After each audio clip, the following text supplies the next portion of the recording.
presented by Aryan Recordings. Recording by Aryan Digital Recording Studio, Amwa Damar Bazaar. कहिए राजा कुछ ना कहाला, राजा सुनना का कहिए राजा कुछ ना कहाला, बनी गरीब परदेसी बारा, तोहरे मुँह में दुख बजादा, कहिया ले तोहरे मुँह में दुख बजादा, कहिया ले आता रहो ए राजा। अमित अपहर Presented by Aryan Recordings.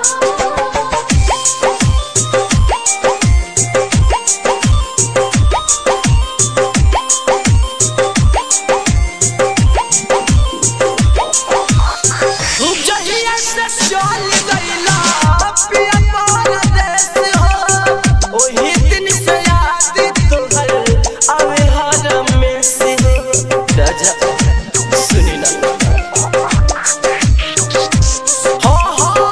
जहिया से चल गइला पिया परदेस हो, ओही दिन से याद तोहर आवे हर में से रोता चूड़ी कंगना रोवे ओठलाली,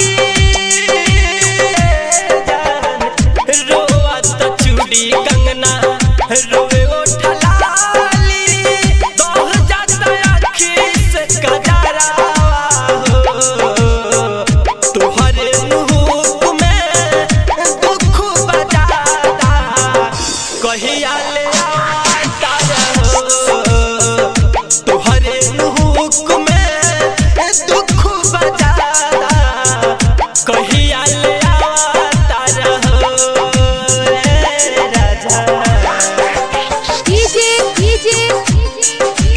Amit Presented by Aryan Recordings.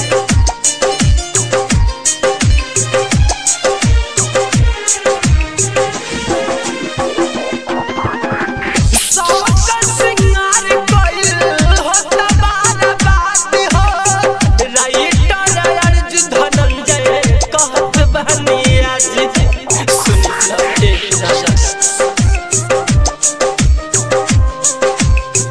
सबका सिंगार कइल होता बात हो, राइटर अर्जुन धनंजय कहत बहनी आज, दीपिंदर यादव हमारा के ना भूलैहा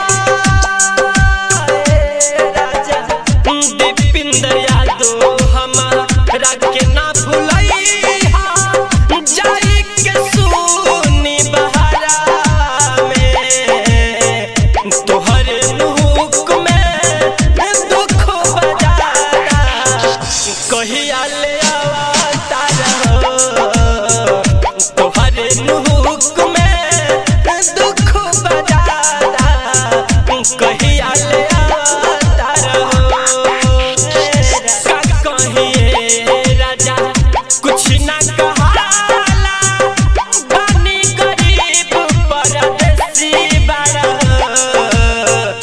तोहरे मुँह में दुख बजादा, कहिया ले आता रहो, तोहरे मुँह में दुख बजादा, कहिया ले आता रहो ए राजा।